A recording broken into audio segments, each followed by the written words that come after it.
It's the better late than never edition of the Football Yanks podcast. Derek and I have made it back from our various travels. I survived not one but two 737 MAX planes. But that's not really... You're burying the lead. Which is what? You survived how many days with your family? Yeah, there's that too. Dude, it was a struggle, and not like necessarily due to the family. God, this is loud.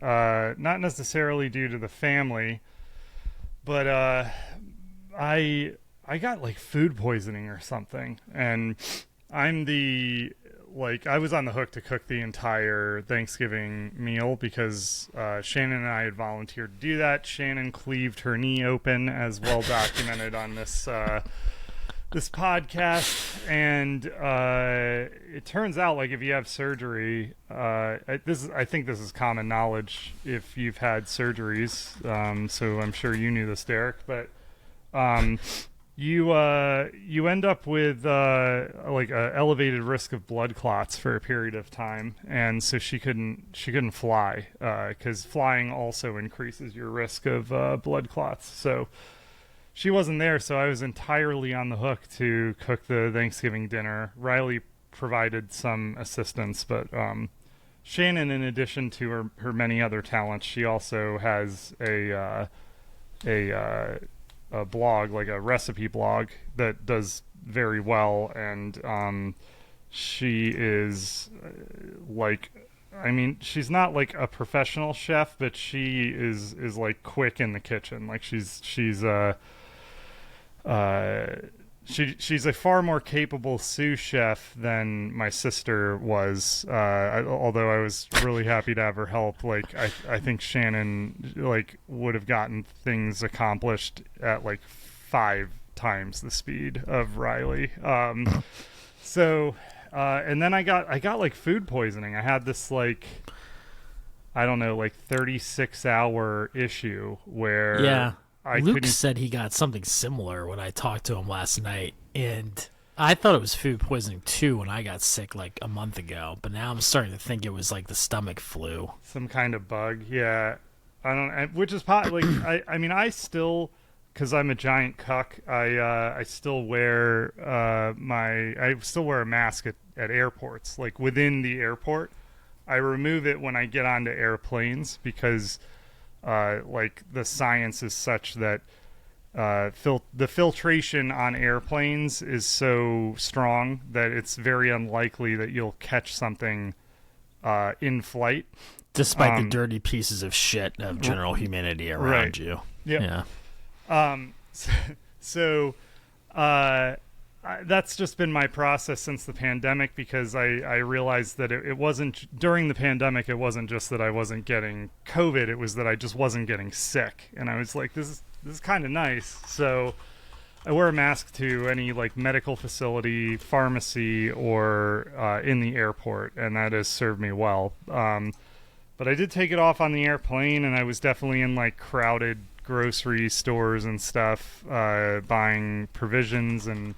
Yeah, anyway, so I just had to gut it out, man. I was like intermittently getting sick while cooking food for these guys, and then I couldn't even eat the meal. Like I could barely get any of it down after working for 2 straight days on it. So yeah, that was my Thanksgiving. How was yours? Well, I'll teach you a lesson about putting caviar mashed potatoes on the fucking menu and not being able to eat it, right? Yeah, I couldn't even eat it. And I just want the record to show that I did not put that on the menu. Shannon did, and then didn't show up for them.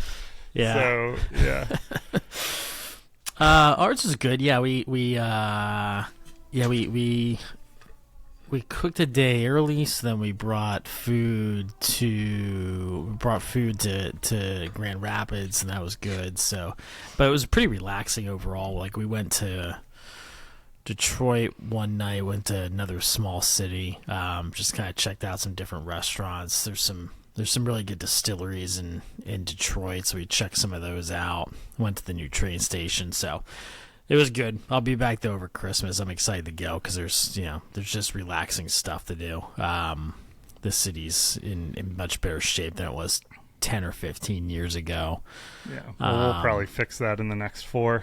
So yeah, the next 4 are not going to be. Well, there's only so much farther into the bottom you can go, right? Like the auto industry did a pretty good job of basically destroying itself as much as possible. Now, yeah, maybe over the next 4 years, maybe even Ford goes under because. I don't know, whatever reasons, but they should be all right because they weren't. They don't know how to make an electric vehicle in Detroit. They barely know how to make a vehicle properly in Detroit. If you see these people, 50% of the population that runs around in their Ford One shitties, it's just ubiquitous crap at this point. But yeah. Good time there. That's still the best-selling vehicle in America, right? Is the F-150. Well, is that surprising given recent trends in our populace? No. Yeah. I saw the data at some point on like the number of people who actually do like truck stuff with their truck, and it's very small. Like most people just have a truck because they think it makes them look cool. Like. It's a very, very, it's like a vast minority of people it's almost as dumb as these people that buy, they buy M badged BMWs and don't take it up to 140. Like, what's the point of having the fucking car? Yeah, exactly. They should be like you and torpedo them into other vehicles as quickly as possible at speed. It was the inverse of that last time. Yeah. As well documented on this podcast. What's that? It was the inverse of that. Well, actually, that's not true. Yeah, she did pull in front of me, and I torpedoed her into the woods. Yeah. Anyways. You're still turning, regardless of who's at fault, you still turned your vehicle into a missile. It's true. Once again. The Germans are good at building missiles, too, I mean, gotta use it what it's built for. Yeah, exactly. So lots of soccer stuff to talk through here. And I don't even know if are there CL fixtures today? Yeah, I just pulled up today. I don't know. You're ahead of me here. Maybe this week. I don't know. What is today? The 3rd? No. There's midweek PL games this week, so there wouldn't be. Yeah. Which is good because honestly, like outside of it being a Chelsea fan or a Liverpool fan, I don't think there was much to get excited about this past weekend when I'm looking back at it. Like I mean the fucking Arsenal game was wacky. But West Ham's terrible. Yeah, but that was such a crazy game. Where is it here? So West Ham, they're terrible. Let's talk about this. So West Ham 2, Arsenal 5. And it would be really difficult for me to remember all of these moments specifically. Game opened with the Bukayo Saka goal, then a Bukayo Saka assist, which was opened up by an absolutely beautiful Odegaard pass, if I remember right. It was sort of like, I think Saka passed it to Odegaard. Odegaard chipped the defense into Saka, who was in the middle of making a run. And it I think I literally gasped when Odegaard made this pass. And I hate Arsenal more as much as the next guy, but probably more. But Odegaard is just pure fucking class, man. He just sees Cole Palmer has this too. We've commented on that. They just see things that other people don't see. I think Palmer's far more potent than Odegaard, but in terms of ability to perceive the game as it's unfolding in front of them, I think there's relative parity between the two. And this pass, I mean, I thought it was just incredible. And then Saka laid it off across the goal to Trossard. 2-0 in favor of Arsenal. Then Odegaard, there's a penalty the West Ham keeper who's like 50 years old. What's the dude's? They're playing Fabianski instead of who is their other keeper? It's Areola, right? And he runs out of goal and I forget who he trips up, but anyway, draws a penalty. Nailed on penalty. Odegaard scores the goal. Then Havertz, a beautiful pass from Trossard to Havertz, who's making a run up the middle of the pitch, and he's just in his on goal. And because he's not wearing a Chelsea shirt anymore, he finishes it. And there you're 36 minutes in, and it's 4-0 Arsenal, and you're just thinking this has got to be over. But then I think it's Soler is how you pronounce his last name. Assist to Wan-Bissaka. Honestly, a beautiful assist. And then Emerson scores an absolutely beautiful free kick from outside the box. I mean, phenomenal free kick. I'd go find this on YouTube or something and check that out if you haven't seen this. Again, pure class. Like the moments of brilliance in this game on both sides in this first half were it was pretty phenomenal. And then actually the Odegaard free kick, my description of that, a penalty rather, my description of that was actually of the fifth goal that Arsenal scored. So I got that wrong. I forget who tripped. I think somebody tripped Saka in the box. I forget who, and that's how Odegaard got his penalty. Fabianski blew someone up, and that led to Saka then taking a penalty. And the half ends 2 to West Ham, 5 to Arsenal. And Peter Drury, at least on the American broadcast, was commentating this game. And as that half drew to a close, he said, "None of that made sense to me." And that is like, I mean, about how I would sum up how I was feeling. And then honestly, the second half, just nothing happened really. I think Arsenal were just kind of going through the gears as necessary, and they saw this one out. We got a Raheem Sterling appearance. I think Zinchenko had to come on due to an injury to Calafiori. I could be wrong there. It's the 56th minute though, so I think I'm correct. Which will be significant. They've got some problems because Ben White plays on the other side, right? But he's hurt. He's out for months, I think. Yep. Yeah. But I was like just thinking about their defensive depth. So Timber they have at least out there, but if Calafiori is injured, then they are thin on both flanks of their defense. And then I think Gabriel had to come off injured too. Yeah, he did at the half, right? Yeah. Yep. So 2 pretty significant injuries to their defense, but Arsenal level on points in the table with Chelsea, only ahead of Chelsea due to alphabetical order on the table. Exact same goal difference, exact same goals for. I guess everything is the same, and so the tiebreaker is just alphabetical order, and so Arsenal above Chelsea on the table. Liverpool in first place, firmly in first place. We'll get to that. Any other thoughts on this one? I don't know if you watched it. I watched pieces of it from the car. I mean, I don't think, based on what we've seen, including this performance, I don't think West Ham has any shot of making it into the top half of the table. I don't know. They've got some individual performances in there, but it's just not a very good team this season. Yeah.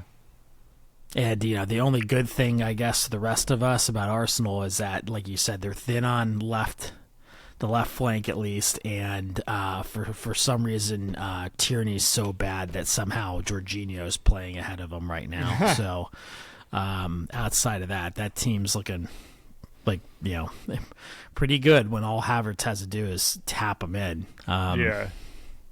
Yep. It'll be curious to keep an eye on them in the winter transfer window coming up. Yeah. I don't know what reinforcements they'll want to bring in, but definitely one to watch.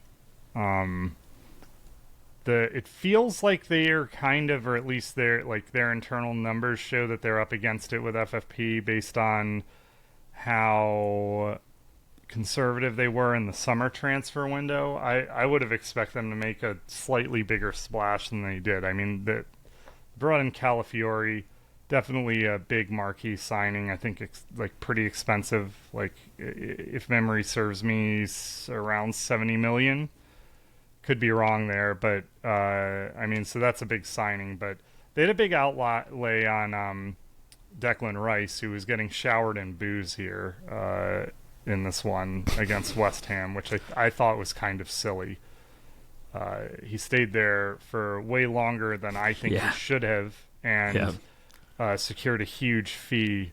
West Ham maybe should be lucid to where they are in the hierarchy of PL teams.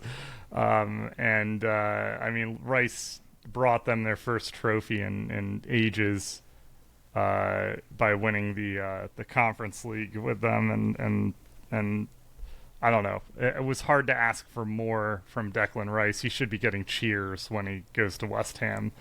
In my opinion, as difficult as it might be to cheer for someone on Arsenal as a rival, but yeah.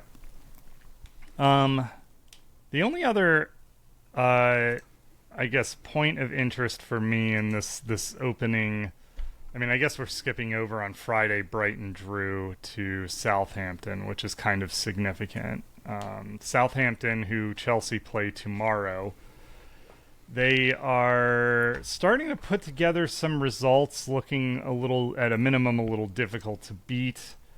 I guess finding their footing in the PL again.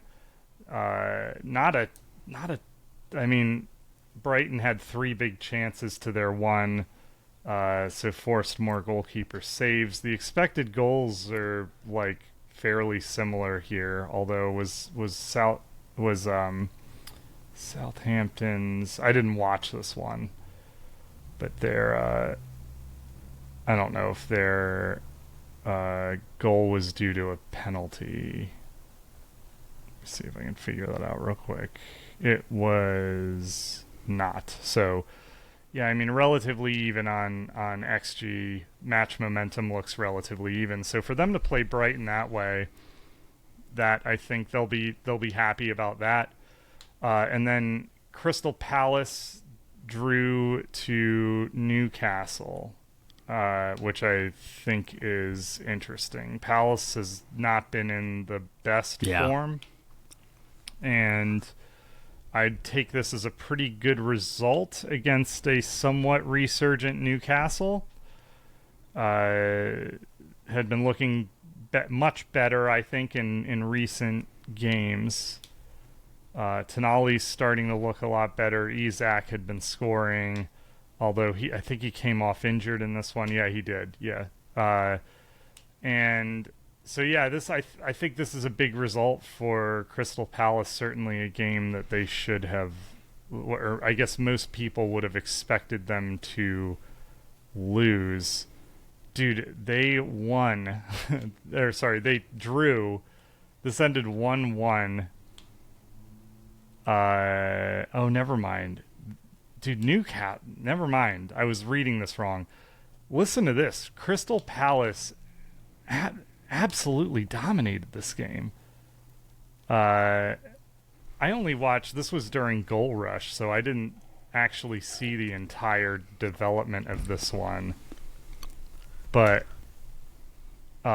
Crystal Palace with 1.76 XG to Newcastle's 0.04.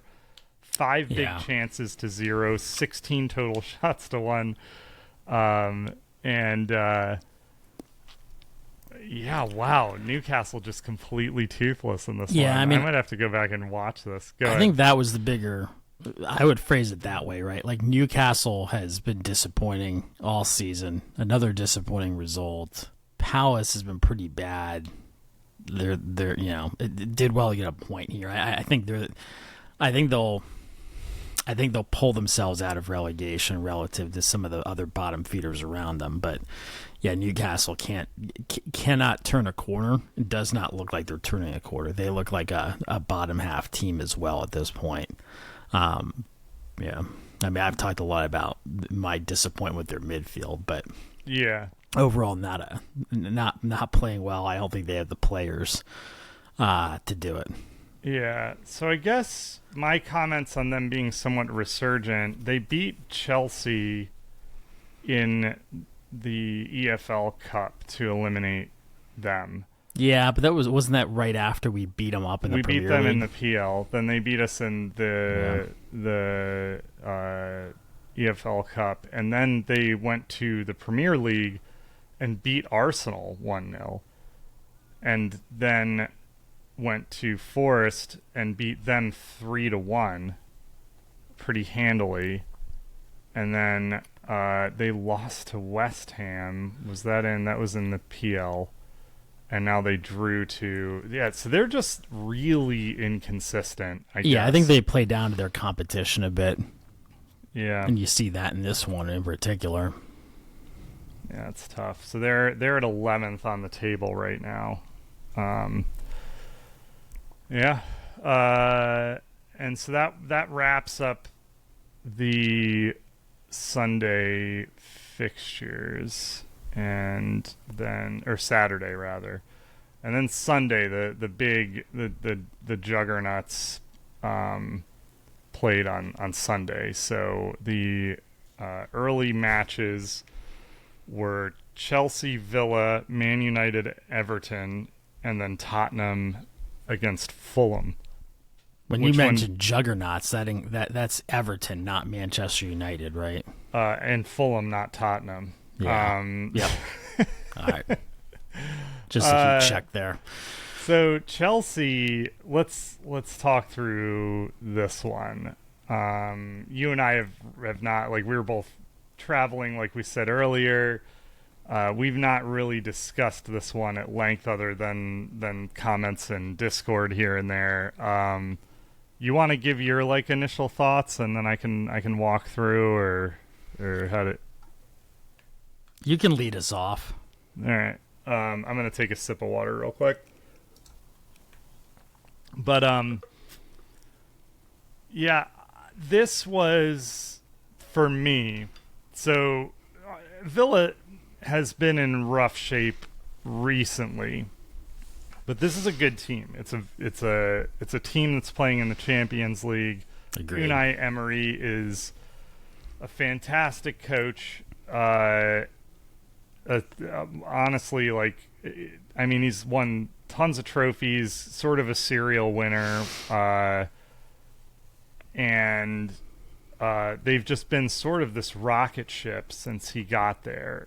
They have recently had a downturn in form, but I'm still going to take this as a pretty significant win for Chelsea because of the way they did it. Really dominant, it felt like, watching it. I'm looking at the stats sheet now, and that it pretty much reflects it. Villa definitely had their chances, 2 big chances to 2. Chelsea 17 total shots to their 10. Really similar on XG. Chelsea with 64% of the ball. 623 passes for Chelsea to 352 to Villa. Chelsea was just in the driver's seat for the vast majority of this match. Ollie Watkins couldn't get anything done. Cucurella just absolutely sublime in this one. I'm really overusing that word, but Cucurella doing everything the coach could possibly ask of him. He's an absolute menace in defense. He is great going forward.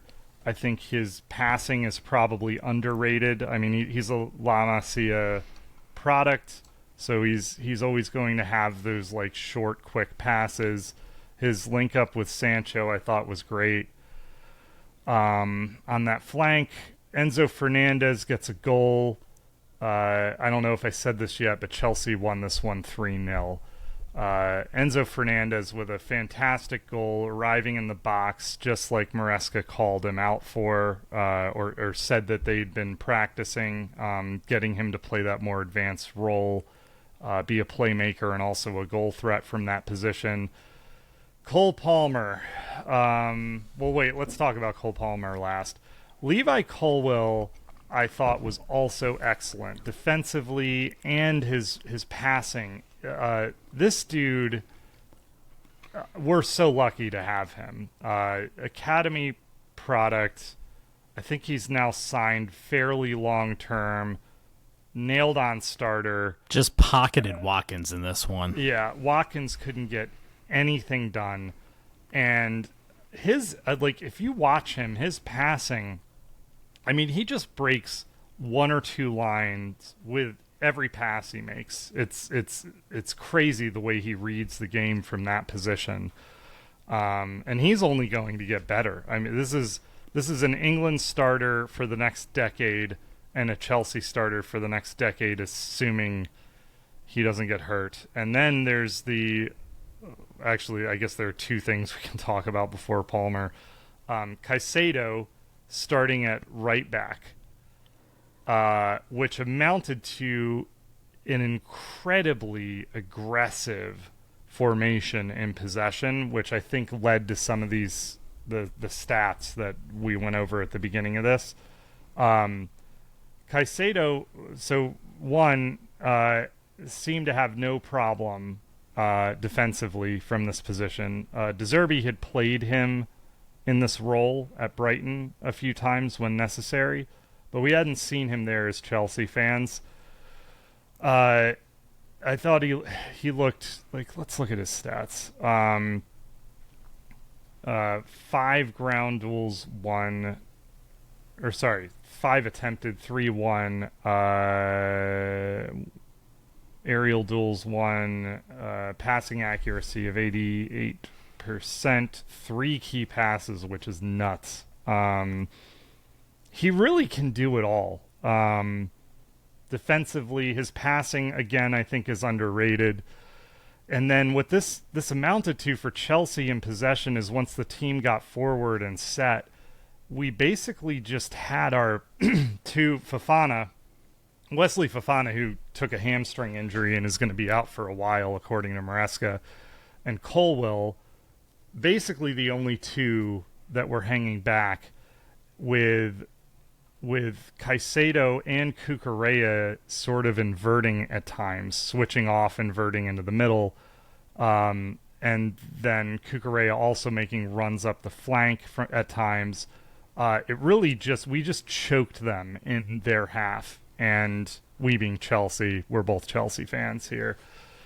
And they couldn't do anything. The press was crazy. Martinez in the first half was making tons of mistakes because of it.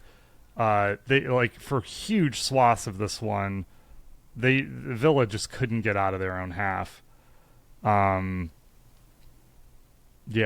thought tactically this was a masterpiece. When I saw the lineup, I was terrified. And then there's Cole Palmer, an assist to Enzo Fernandez, and an insane goal in the second half. Just as the refs were saying the announcers were saying he'd been having a quiet season, he just uncorks one. And I don't know, like Chelsea as a star. And I one thought I had while I was watching this is, I think you saw this before me. I was just thinking about how crazy it is that we have Cole Palmer on this team. And when we signed him last season and he got his first few runs on the pitch for us in a match, you were very quick to say that you wanted to see Cole Palmer out there basically for as many minutes as he. I remember vividly watching him the first game where he came out as a substitute, and they had him playing. I think he was technically playing in net as a right attacking mid. In this similar 4-2-3-1, and I said he needed to be the starting cam every game of every minute of every game moving forward, because of and that was just based on like the movement and the passing. That was before like he just he scores all the fucking time. What was his? Hold on, let me see if I could find that. Like he really is like a Frank Lampard-esque throwback to the scoring, like high scoring center attacking midfielder. In addition to all the I'd say he's a better passer and dribbler than Lampard, though. I mean it's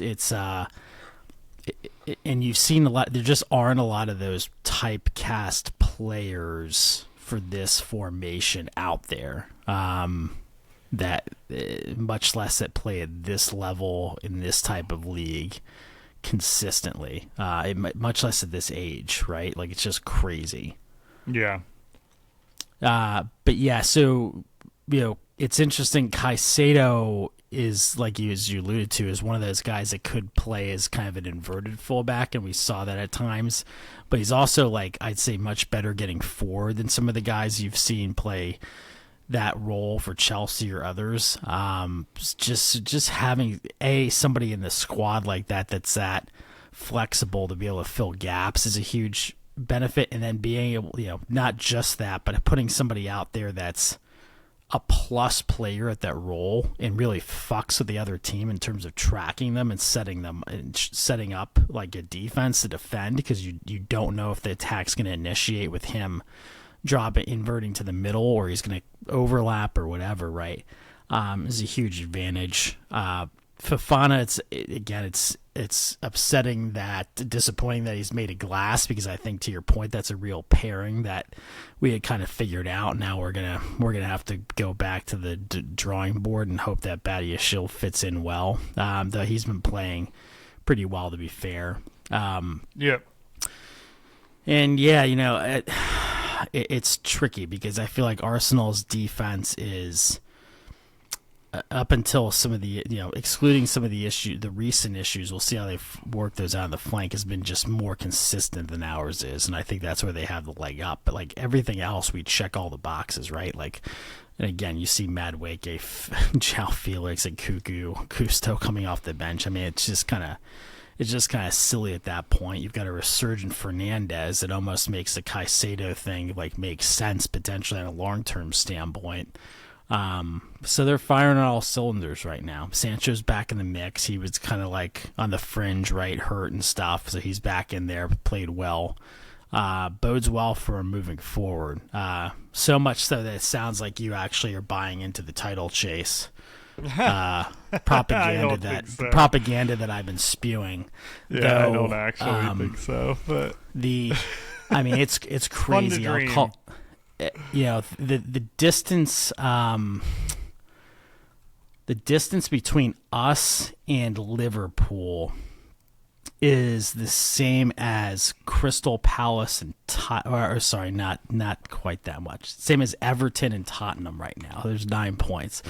So the difference between 15th and 7th is the same as between second and first at this point, by virtue of the game that we talk about next, City and Liverpool. Yeah. Yeah, I don't know what else to say here. What's that? I guess you cut for a second there. My connection got a little unstable. I thought you were digesting my deep table analysis there. No, I just don't know what else to say. It's a dominant win, and I'm really loving this season. After the previous two, yeah, it's nice to get excited about watching this team again, and not just feel like it's punishment. Yeah, not popping Zoloft before every game. Yeah, I can relate to that. Yeah, and I think Villa is a good team, to your point. I don't think we want to lose sight of the fact that this game could have been easily 4-5-0. Yeah. Especially given some of the additional chances in the first half. But I think Villa will move up the table. They do have some things to figure out in their midfield and their defense. Tielemans playing in a central midfielder position, for example, probably not going to work out well. But they have the attacking talent to move up, and we saw that last year. So that's kind of my perspective on them, and hopefully they can knock out some of these other teams at the top of the table. Yeah, I'd like to see that.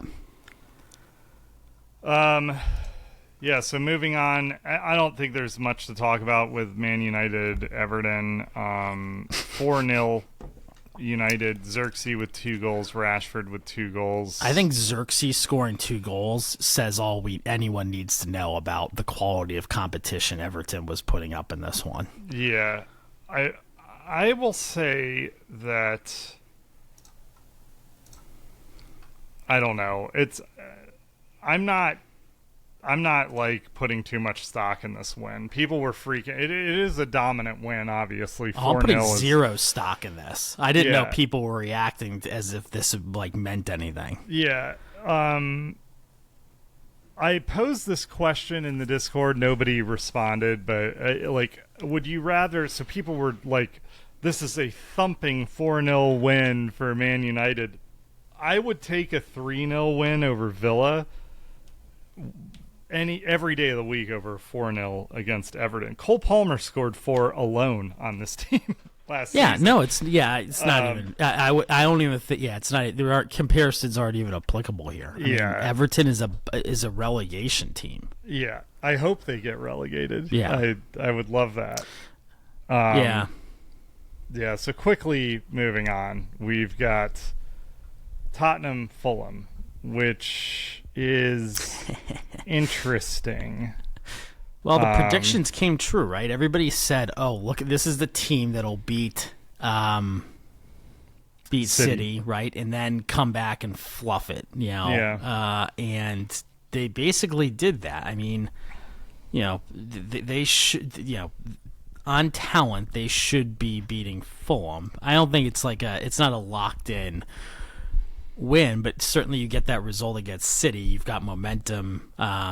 You've got a healthy team, relatively speaking. And yeah, I mean, part of me wonders about the foresight of playing starting Werner over Kulusevski and not rearranging it a bit. But Werner, in fairness, had a beautiful assist in this one. Looked like a fucking maestro. I think it was an out-of-body experience for him and for us watching it. Because I watched the replay and I was like, that looked like Timo. Yeah. And then I watched, it's like, oh, that's my Timbo. Yeah, that's Timbo. It's fuck me. I've never seen him do that before. So, yeah. He looked confused too. You're right.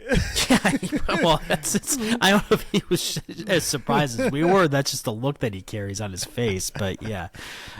So in fairness, I mean, to Ange here, I mean, I guess that was the move that got the result.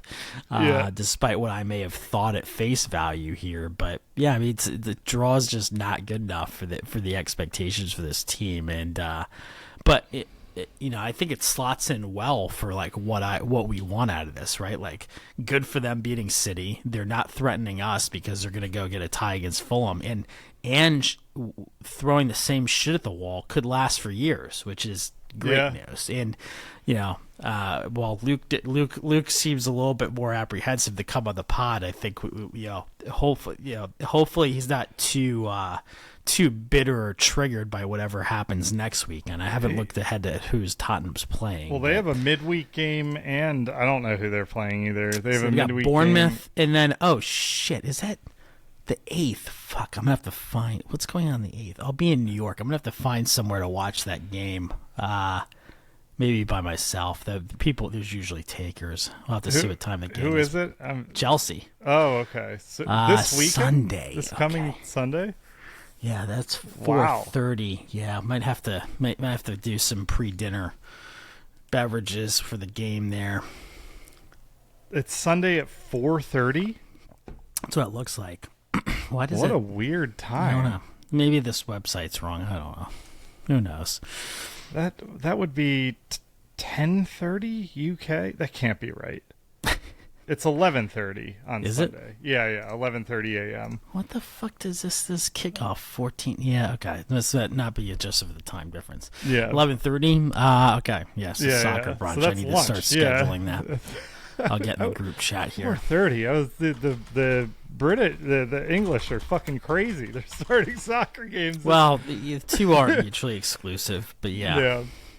Brennan Johnson, his finish was great, and I thought as good as the assist. Maybe not as good, but it was still just like a really tight. Well, that's the thing, right? Like the players on this team aren't the problem by and large, other than Timo, probably, but and Richarlison's hurt, so that's good news for that. Like to me, it's tactics and coaching, I think Ange. I mean, I hope he's there for a while because I think Luke played college soccer, so he tells me he knows so much more than me about these things. So I just but the more he tells me that, the more I watch these games, and I'm like, I don't know. Yeah. He went. Yeah, never mind. Yeah, I don't know what joke. I don't want to talk. I'll talk bad about I'm him just setting the stage for you to talk weekend. shit to Luke directly when I'm not here next Monday. Dude, I think Chelsea's going to beat the fuck out of this team. I've been calling that from the beginning of the season. I hope that I'm That's right, true. This has been your line in the sand. It's going to be. I like it though. I like it. I support it, and I think it's good critical analysis. It's just it's the style of play that I think Cole Palmer just dices up. And I don't think they're going to have an answer for him. And I mean, how long, like Van de Ven's injured still. I wonder if he'll be back for that one. Unfortunate injury, by the way, to Ange brought Archie Gray on for 5 minutes at the end of this match, and he took an injury in that 5 minutes, had to be subbed off. Doesn't that guy weigh like 132 pounds though, or something? Yeah. I don't know what that converts to in kilograms if I need to do that on this, but yeah, I don't know. I like Archie Gray. It's sad to see him at Tottenham because I know his career's over before it even began. But I hated seeing that. And yeah, I think it's Kearney is how you say his name. Scored a fantastic goal and then absolutely raked his cleat down the back of, who was it? It might have been Kulusevski. Like a dead to rights red card challenge that required VAR to suss out, but you can't complain about this red card. No. And I mean, for me, it has to be said that I thought Fulham were good for a win in this one. I thought that they thoroughly outplayed Tottenham for huge swaths of this one, and I'd be a little annoyed with a draw if I were Fulham. You're generating twice the shots almost, and you're generating twice as many shots on target. Yeah, you expect to get the better result. I guess it is unfortunate in that aspect. but we've seen Fulham kind of stumble along here a little bit. And we talk about it a lot. Like, it comes down to finishing, right? So, yeah. And then we have the Battle of the Balds. Arne Slot versus Pep Guardiola in the marquee matchup of the weekend. The jot that one down in my notes so I know to use that in the preview. Battle of the Balds. Battle of the Balds. Okay. Liverpool and Man City. You want to take a swing at this? Or? Well, I'll start this with a question. What team has the worst form over the last 4 games in the Premier League? Yeah, it's City. Unequaled. Nobody has as worse a form in the last 4 games as Man City. Villa's the closest, I think, but they've got a draw instead of a loss in there, instead of 4 losses. But 4 consecutive losses didn't look like they were really in it, from my perspective. Same problems we've been talking about, lack of creativity, and then, getting countered to an extent on defense and not being able to cover up. Yeah, I don't know if there's much to say about that. I guess, like, it is kind of odd to me, the backlash on Pep, as if, like, this is all his fault to figure out. His players aren't doing him any favors. I mean, I think Foden looks toothless. Silva, I can't not believe, like, I talk shit without, like, any reason for it sometimes, but, like, Silva and Jota, for example, because, like, they look like little pipsqueaks, because they are, and then, Silva going on the media and talking about how, like, I don't need to hit the gym because, I'm just so good. Well, you're not scoring, you're not assisting, your team's getting thumped, and then you're also getting thumped on your ass. Anytime somebody comes within an arm's length of you, you're hitting the ground because the wind's blowing you over. Like, yeah, there's some holes in this team, and I don't. They'll win games, but, like, I don't see them in the title fight at this point. Yeah, I mean, Pep said before this match, if they lost this game, they were out of the title fight for the season. I think he said that at points in previous seasons. Yeah. But it does feel different this time. I mean, some storylines here.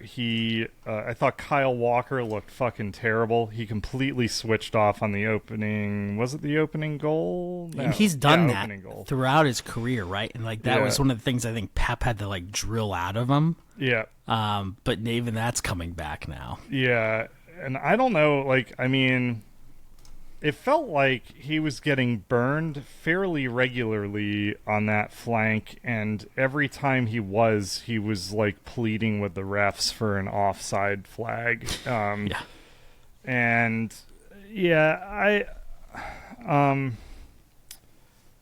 I don't know. Just he's getting up there in age, and I don't know who's there. I guess Rico Lewis is probably who they think is their alternate? Who? Where's their depth over there? I don't know. Yeah, Where's their depth anywhere on the pitch, right? I mean, yeah. Josko Gvardiol benched, I think, is a story in favor of Ake. What the fuck was that all about? Well, I mean, I thought you called it out. Gvardiol had not been playing well. And so there was a change made there. I don't know if I can give myself any credit for that. I thought Ake and Akanji looked like shit in this one. Yeah, I agree. I thought especially Akanji, for me, didn't look great. Ortega, I think, played decently for a keeper who let 2 in. Ederson was benched in this one, so, I mean, there's that. Like, that's a talking point for sure, especially with the ego that guy has. Yeah. And I think the biggest story with this team, and it's the most obvious one, is that Rodri is, and this was plain for all to see last season, and it's going to be even more evident this season. The whole system depends on him. His intelligence, his passing ability, and his ability to cover a lot of ground is sort of the sole anchor in the midfield. They are exposed. Bernardo's and Kovacic was serviceable as a replacement, but now he's injured. And it was one thing when you're asking Kovacic and Gundogan to fill that midfield, right? It's an entirely different situation when you've got Gundogan, who I thought was a value signing, looking useless, and then trying to back Silva in to backfill him. Just puts him in such a precarious situation. And De Bruyne's form is so bad that you can't even bring him in to plug a hole, which, maybe he's just old and maybe Rudiger ended his career. I don't know. Yeah, and then the starting attacking complement, very strange. Nunez looked out of ideas, offered nothing. Foden, there's something wrong with Phil Foden. He might need, which is crazy, PL player of the season last year. He might need just time off, get his head right. Like a loan to Brentford or something? No, not a loan. But there's something, I don't know what it is. I don't know what has changed here for him. For me, I think there's, maybe it's not very clear, but there's the Euros seem to have fucked him up. Yeah. Yep. Yeah, something happened there, and yeah, he just doesn't. He's never really performed for England. He's always looked fairly dangerous for City. This season, he doesn't. I don't know. I don't know what's going on with him. But curious, most curious here. Picking Nunez over Doku to start. Very curious picking Lewis to start over Savinho on the right. You know, if you're really trying to get after it, which in a game of this importance, it seems like he tried to put them into a shell, and I don't think that that's something that's going to work against a Liverpool squad, much less with that type of potency in the attack. It's like you're trying to win 1-0, but you're not going to shut out this team. Yeah. City did not look up for this match until Doku was in it. Yeah. And then, I don't know, KDB, I know he's returning from an injury. They seem to be only able to use him sparingly now. He's in the twilight of his career. And then the ghost of the Etihad, Erling Haaland, who's an absolute bagsman against bottom tier competition, but it doesn't seem like Pep's taken to my ideas of changing up his feedstock to see if that motivates him to change his gallop a little bit. But they've got problems. There's this. What helps a lot, at least. So, I think this is true in all sports. Teams and people. At least in boxing, part of what makes a champion is the aura around them. You can win the mental game before the ball is even dropped at the center of the pitch. Yeah. And City definitely benefited from that for the last decade, and they look mortal now. So nobody is going to start a match against this team for the foreseeable future with any fear in them. They look beatable, and that's a problem. Liverpool is the team to beat now. Szoboszlai looked. We just walked through City and talked about all of their deficiencies, without talking about how great. Van Dyke looks like he's turned back the clock. Yeah. Kelleher is the best number 2 in the PL, and I was even posing the idea that, and I kind of stole this from my brother over Thanksgiving, like maybe they think about selling Allison. They've got, I can't say his, it's like pronounce his name, but it's like Mama verse, some, they have like one of the most promising young keepers who's out on loan that they signed in the summer transfer window. So they've already got their future keeper in the pipeline. Kelleher's younger than Allison. Allison is not going to be worth any more than he is right now. So maybe the move is to move Allison on. Like there'd be more value in that right now than I think than moving Kelleher on. But that's like, I mean, they've got 3 phenomenal keepers there. Trent Alexander-Arnold, for all his defensive deficiencies, his pass to Mo Salah, I think it's who it was. Yeah, it had to be. I mean, he just opens up defenses with one pass. McAllister looked insane. Szoboszlai looked great. Yeah, Salah. They need to re-sign that dude.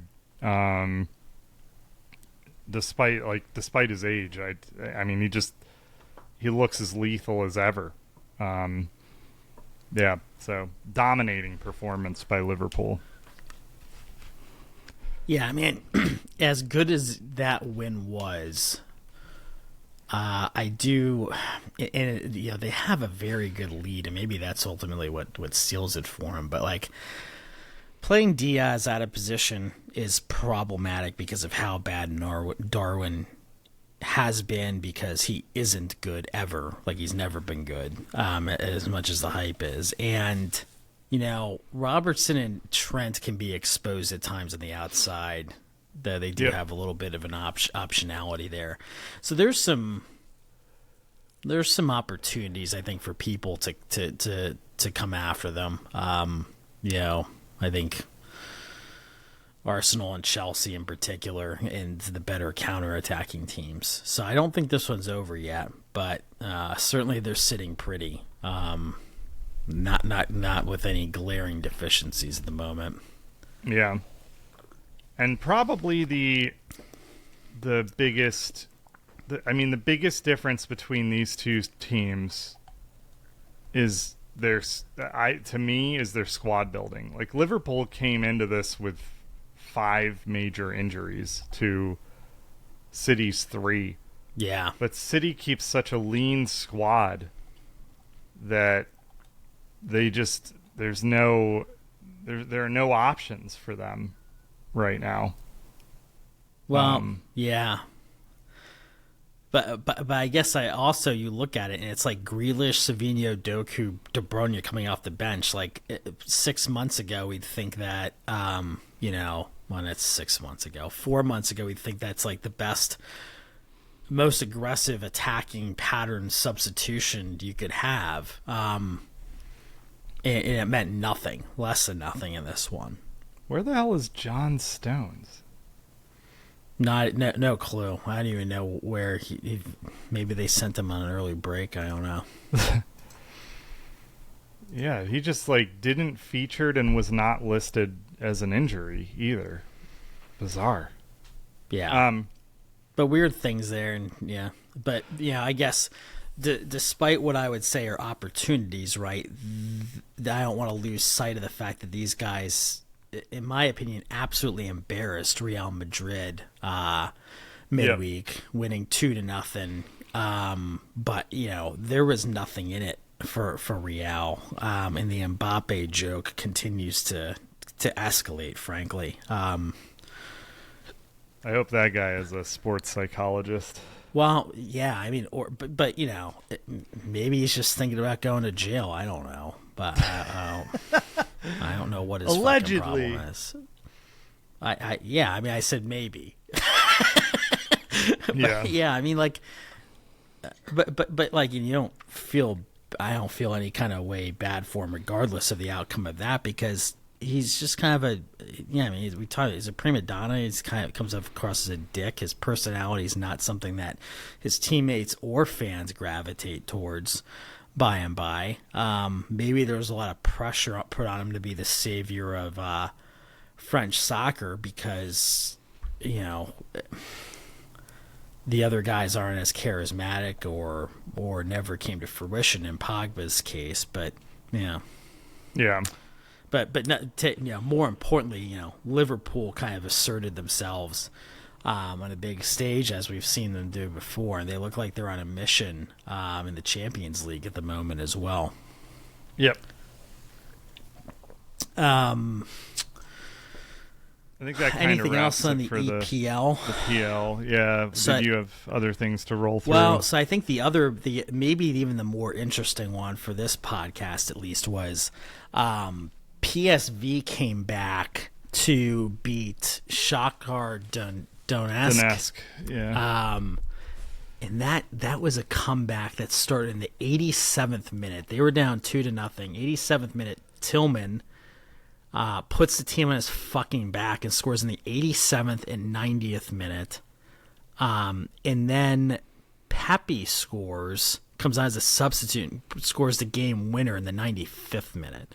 Wow. I didn't see this. So, yeah, just crazy shit. I remember seeing the scoreline, then checking back after the game. I mean, the outsized impact of the Americans on that team we've talked about at length. A team that doesn't even have Serginho Dest back, right?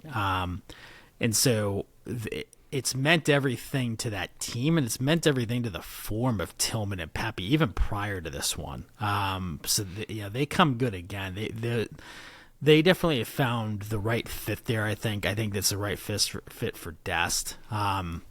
You know, not everybody needs to be playing on Juventus or Milan or Chelsea or whoever, right, to be effective on the world stage. You know, even you think about, like, the Germany and French team construction, right? Like, they had key players that weren't necessarily playing on top 4 teams in the top 5 leagues.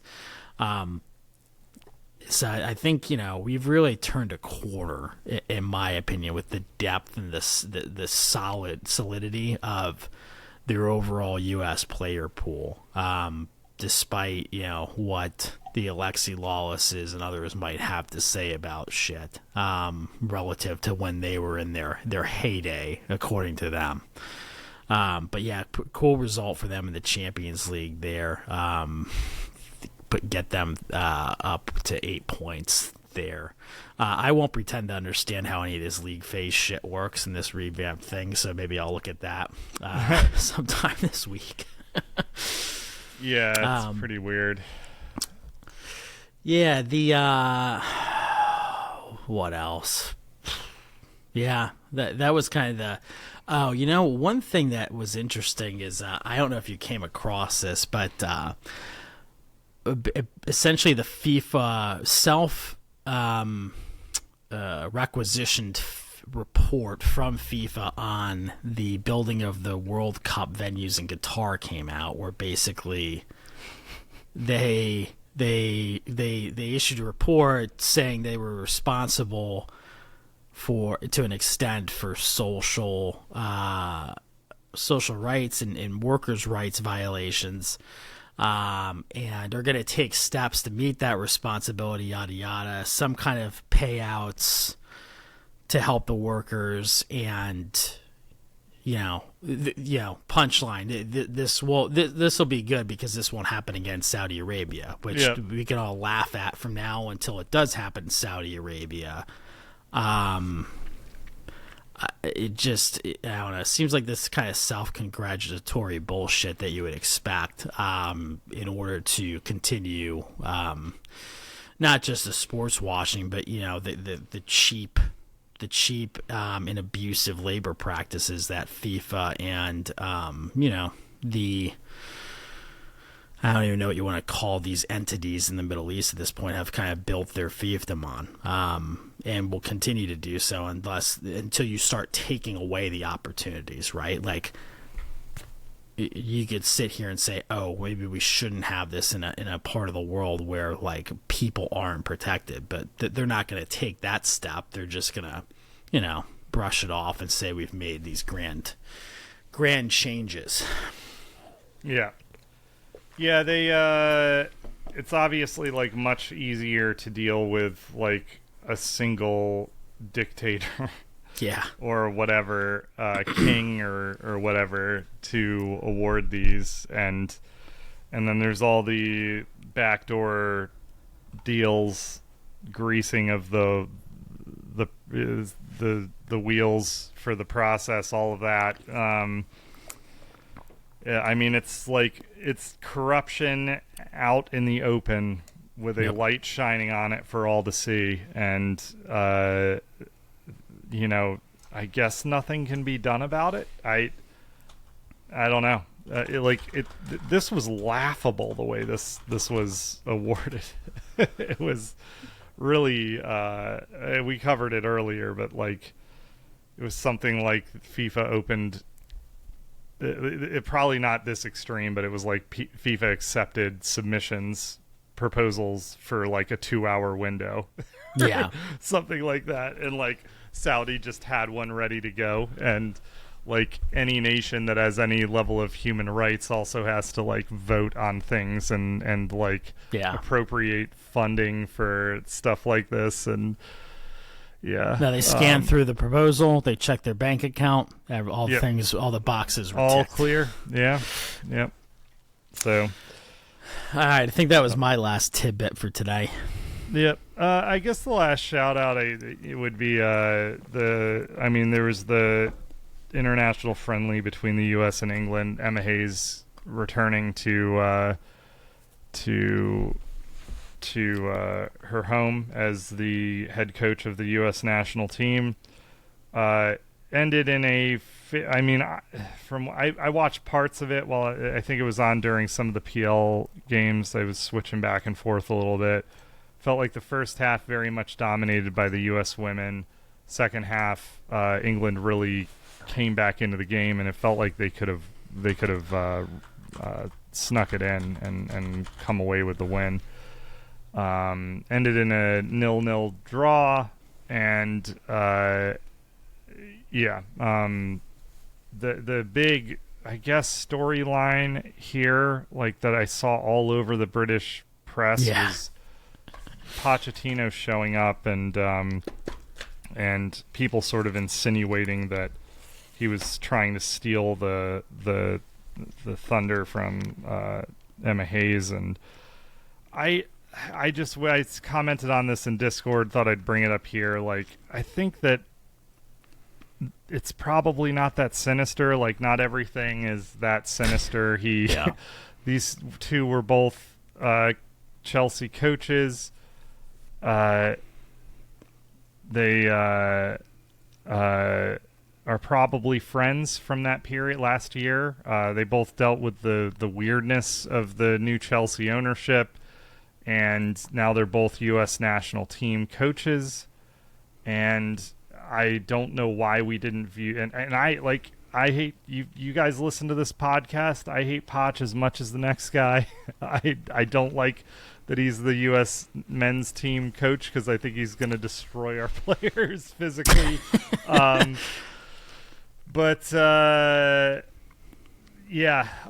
that said, I don't know why this wasn't viewed as a show of support for his colleague at the national team here. But I've got a theory. I think it's because there's a lot of sour grapes about the fact that we have two top 5, possibly top 3 coaches for each of our respective national teams, and certain other national teams can't clout that. That's possible. Yeah, that's a fair shout. But at least for until January, that's because we're the greatest country in the world. So I'll just yeah. Yeah, it's only going to get better. That's what the hats say, right? Yeah, just wait till they see who's coaching our national teams in 4 years. Yeah. Oh God, wait till Trump meets Poch. Yeah. He's going to be like, "What shithole country are you from?" Get this fucking guy out of here. Hey, Potch, I saw your press conference last week. You gave none of it in English. What's that all about? Yeah, could be some problems. Well, maybe they'll be united over their love for McDonald's. Fair point. Yep. All right, that's probably good enough. Yeah. I'm going to stop right here. Thanks for tuning in, guys. Check out our Discord. We'll be back next week. I hope you have a good one. It'll be Luke. Luke next week. Oh, yeah. No Derek. Luke's committed. Yeah, hopefully. We'll see. Catch you guys later.